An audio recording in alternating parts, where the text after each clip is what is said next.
Welcome back to our studios here in Lahore. I'm Hamza Amjad. Now, over 50 countries have called for the immediate lifting of a curfew and release of those arrested in Indian-occupied Kashmir. In a joint statement at the UN Human Rights Council in Geneva, they expressed deep concern over New Delhi's actions in the occupied valley. They condemned reports of widespread torture, extrajudicial killings, molestation, and enforced disappearances. The members also called for an immediate halt to the use of force, especially pellet guns, in the valley. The statement called for an immediate end to the communications blackout as well. Foreign Minister Shah Mahmood Qureshi called this statement Pakistan's biggest success at the Human Rights Council. Qureshi said New Delhi's occupation of Kashmir contravenes the Geneva Convention. He said the UN Council should act on these joint demands.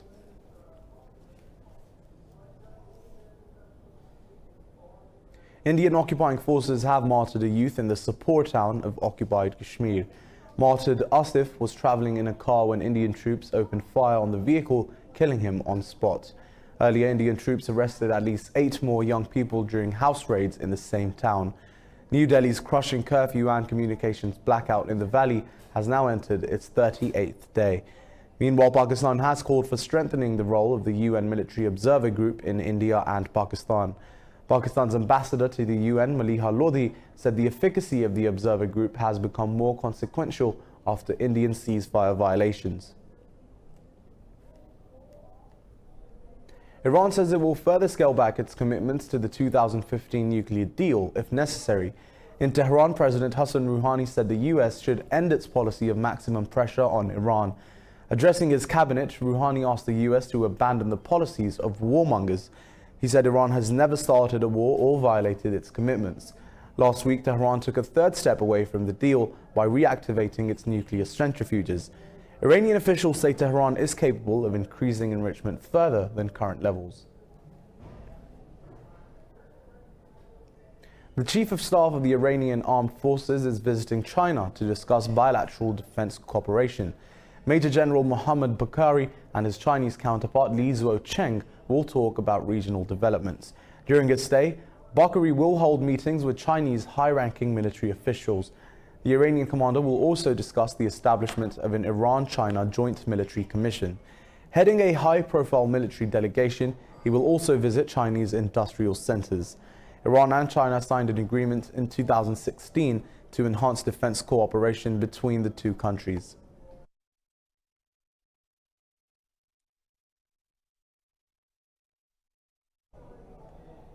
Saudi Arabia has called an emergency meeting of the OIC's foreign ministers to discuss Israel's latest threat to annex major parts of Palestine. The kingdom has asked international bodies to reject Tel Aviv's latest idea for the occupied West Bank. The Saudi royal court said in a statement that the Israeli move is against the UN Charter and international law. The kingdom called the annexation bid groundless and legally invalid. Earlier, the Arab League condemned Tel Aviv's move. In a statement, the bloc's foreign ministers called it an act of aggression, undermining any chances of a peace settlement. Palestine's President Mahmoud Abbas says his country will end all agreements with Israel if any such plan goes ahead. Iran's Foreign Minister Javad Zarif has also condemned Netanyahu's statement. The United States has imposed new sanctions on a range of groups, including Hamas, ISIS, and Iran's Revolutionary Guards. The U.S. Treasury Department says the sanctions were applied under an executive order recently updated by President Donald Trump. President Trump says the order will enhance the U.S.'s ability to sanction terrorists and supporters. Treasury Secretary Steven Mnuchin says the U.S. government has refocused its counterterrorism efforts to adapt to emerging threats. U.S. Secretary of State Mike Pompeo says President Trump can meet Iran's President Hassan Rouhani at the UN without preconditions. Russia has confirmed an alleged U.S. spy infiltrated the Kremlin's ranks and worked in Moscow's presidential administration. However, Moscow rejected U.S. media reports claiming that the CIA spy had access to President Vladimir Putin. Kremlin spokesperson Dmitry Peskov says this person was a low-level official who was fired several years ago. He also dismissed claims that the spy was extracted in 2017 over safety concerns. U.S. media has claimed the spy's proximity to Putin made him one of the CIA's most valuable Russian assets. Venezuela's armed forces are carrying out drills along the Colombian border amid rising tensions between the two countries. Operational Commander Remigio Caballos says the military is preparing to intercept any foreign invasion.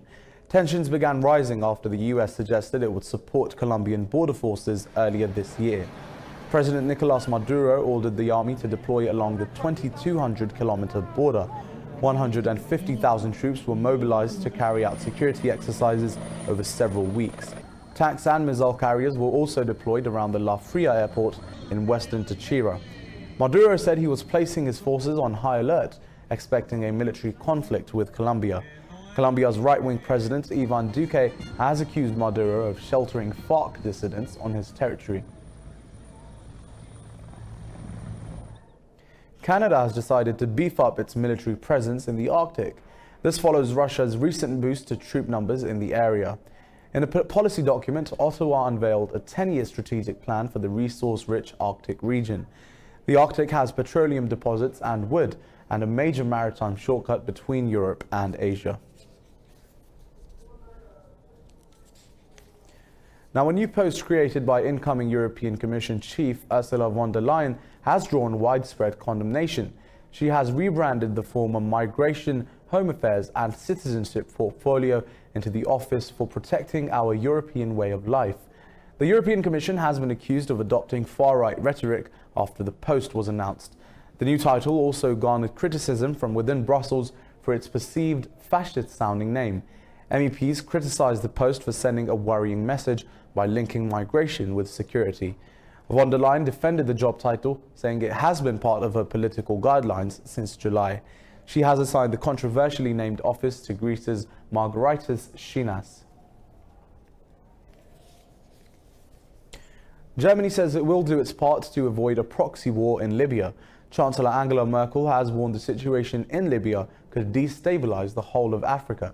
In a wide-ranging speech to the lower house of parliament, Merkel compared the situation in Libya to Syria, promising to reduce the brewing conflict. She also said European signatories will continue efforts to salvage the nuclear deal with Iran. She expressed hope for an orderly Brexit, saying Berlin is also prepared for a no deal. She also called out the US-China trade dispute for disrupting Berlin's exports. Amid this weakening economy, she conceded tax revenues could come in lower than expected.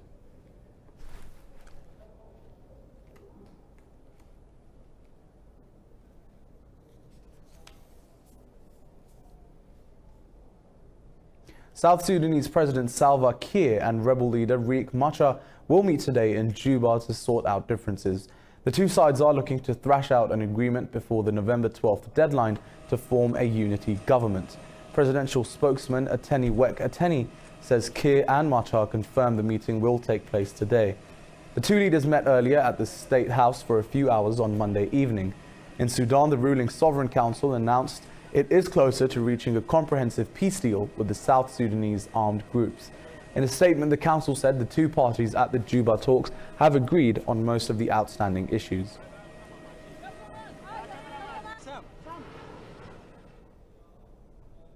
In Thailand, Asean economic ministers and their counterparts from China, Japan and South Korea say they will boost regional multilateral trade. They say they will uphold the international trading system and reduce the impact of the global economic slowdown and recent trade war. At the meeting in Bangkok, they also promised closer regional economic integration. They expressed concern over the impact of increased trade tensions on the global economy. Thailand's Deputy Prime Minister Jurin Laksanawisit said the meeting is helping drive the regional economy forward. He said they have agreed to promote trade and investment amid uncertainty in the global economy. An exhibition titled Pursuing Happiness for the People, 70 Years of Human Rights Progress has opened in Geneva. It highlights China's achievements in promoting human rights during the last 7 decades. More in this report. China has come a long way in pursuing a regimen that ensures happiness of its people. The progress made in the last 7 decades has been remarkable, and an exhibition in Geneva, Switzerland titled Pursuing Happiness for the People, 70 Years of Human Rights Progress in New China commemorates. It features over 120 pictures and 20 videos. Nearly 300 people, including diplomats, attended the opening ceremony. We appreciate very much the achievements reached by China, by the Chinese government in the area of respecting human rights in all areas, in economic, cultural, social, and many others. I think that during these 70 years, China made a very step forward in promoting human rights. Chinese officials said that they have always put people's interests above all else. Officials vowed to further promote human rights and make contributions to the international cause of human rights. China will achieve a higher level of comprehensive development and make greater contribution to the development of global human rights and human civilization diversity. China's progress has won high praise from many visitors and admirers all around the world.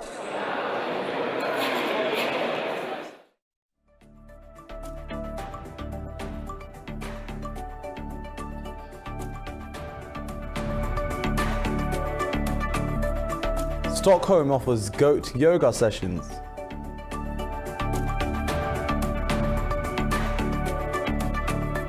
Tintin is expected to sell for 400,000 euros at an auction in Paris.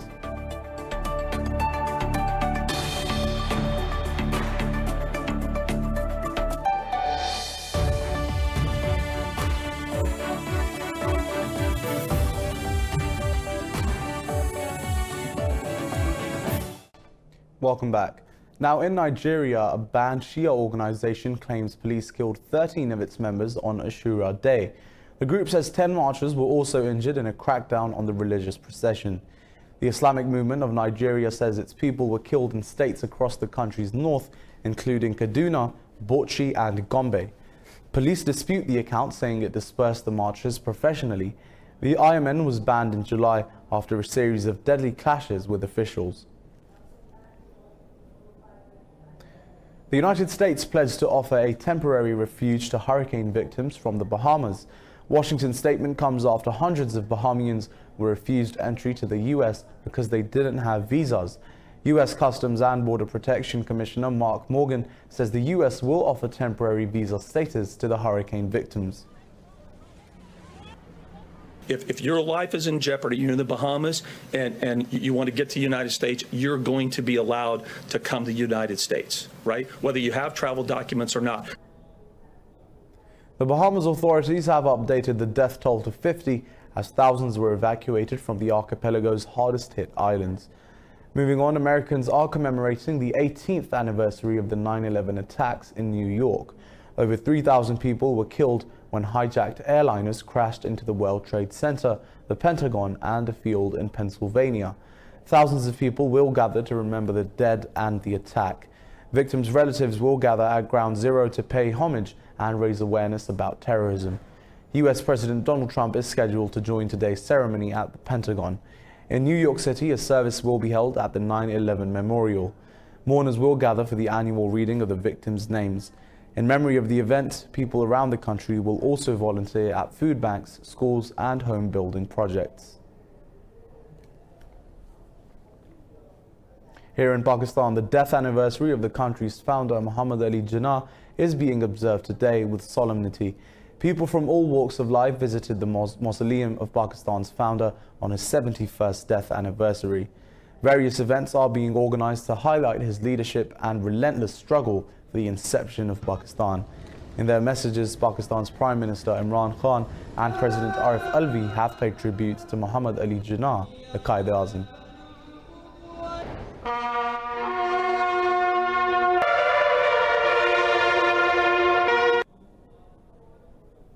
Now, most people enjoy yoga because it helps them relax and focus better on their daily tasks. But in the Swedish capital, Stockholm, a new trend has taken over the city as people practice mindfulness with goats. Let's take a look. Det finns faktiskt en annan In Stockholm, a class now offers residents a chance to take part in goat yoga. People can practice their positions in a park while the animals wander around them and relax at their feet. The class was set up by Marlene Tyron-Bakken, who first heard of goat yoga when visiting family in New York. She started classes in the summer of 2018 in Lindigo, where she keeps several dozen goats. I think just being out in the nature, and the goat themselves, they are so sweet, and they are, when they finish eating, they can come and lay beside you, they climb on you, and they just themselves make you calm. Up to 20 or so people attend the classes. Sessions are held in a paddock and continue during the winter. So far, people have really enjoyed their sessions, out in the open, surrounded by nature. It was my neighbor who sent me a small advertisement from Facebook that they were searching for yoga teachers. And I thought, goat yoga, that is sounds so great. So I just answered immediately, yes, I want to be with this. This trend was started in the US by Lainey Moss and is sought by people all over the world.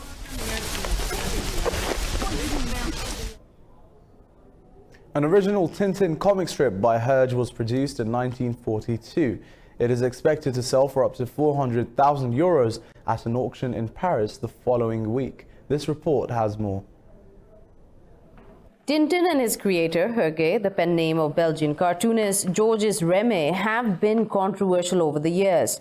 The first few Tintin stories were seen by some as a simplistic, prejudiced, at times even racist view of the world. An artwork comprised of 3 strips from the comic, The Mysterious Star, will go on sale at the Piazza auction house in the French capital. I knew that it was something very emotional for people who love it and are passionate. There's a generation of people who grew up with it and who discovered the real Herge with his level of art, because it's really drawing, it's something original, and it's a piece of their childhood that they'll be buying. The work, drawn in Chinese ink, was the first design in a new format, allowing Tintin's comics to be printed on thinner sheets because of a wartime paper shortage. Tintin has already broken world record sales for a comic. A page from the 1954 book Explorers on the Moon fetched €1.5 million at auction in 2016. Since the studio's Herge and the Herge Museum have a large number of strips but not all of them, we can't exclude the possibility that one day an extraordinary strip which no one has seen or identified won't appear on the market. It's still something that could happen. At a Paris auction in 2017, an original drawing from the 1939 King Ottokar's scepters sold for over €500,000, and 194's The Shooting Star sold for €381,000 respectively. Over in Indonesia, women are defying norms by participating in dangerous and daring stunts on the Wall of Death. The hijab-wearing superwomen have chosen not to wear helmets in the fierce and bold sport. How she likes to be challenged, this report has the details. Dreams have no boundaries, and Indonesian women are proving it with death-defying motorbike stunts on the island of Sumatra. The male-dominated society is struggling to come to terms with female enthusiasts chasing their dreams. Stunt biker Devi Priyani says she likes to be challenged in fierce and daring ways.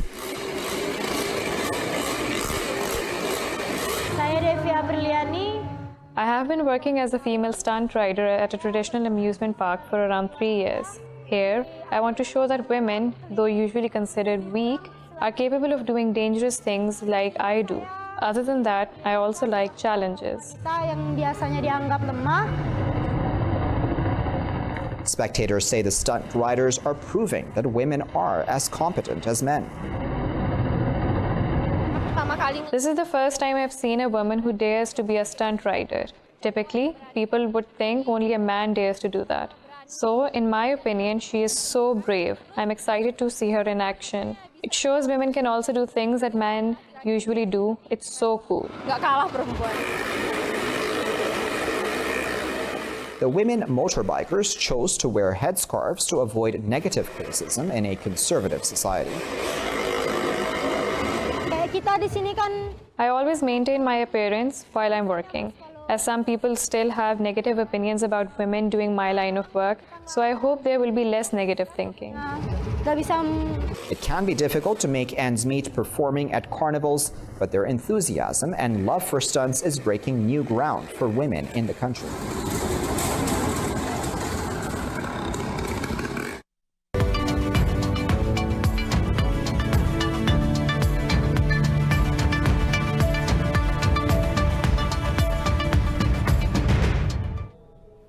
Well, first up in the world of business, against the run of play in the escalating trade war, China has exempted 16 U.S. products from additional tariffs. The Chinese Finance Ministry says the exemption of U.S. products will take effect from September the 17th and will be valid for 1 year. It says the government wants to ease the negative impact of the trade war and benefit companies of both countries. Pharmaceuticals and lubricant oils are among the exclusions to import levies. Trade negotiators from both countries are scheduled to meet in Washington early next month. Apple has revealed its latest iPhone 11, which comes with new cameras, improved screen, and a faster processor and longer battery life. The new smartphone series carries on where the iPhone X series left off last year.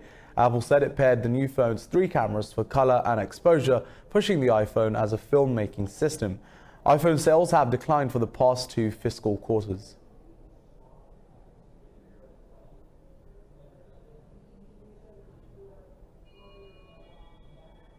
European stock markets have opened higher as investors watch out for a key central bank meeting. The European Central Bank will meet on Thursday to decide its latest monetary policy. After the opening bell, the pan-European stocks 600 rose 0.3%, whereas the indices of oil and gas have slipped 0.2%. Frankfurt's DAX 30 index climbed 0.6%, while Paris CAC 40 gained 0.3%. The shares of Austrian plant engineering company Andritz also jumped 5.1%, and gold prices have also edged higher.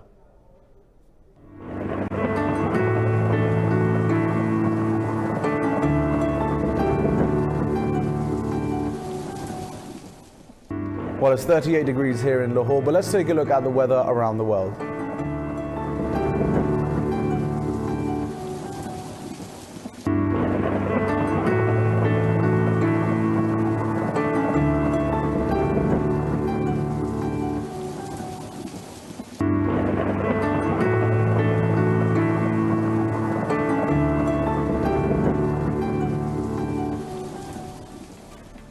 Well, that was all I have from the news bulletin at the moment, but do stay tuned to Indus News for further updates. And as always, thanks for watching.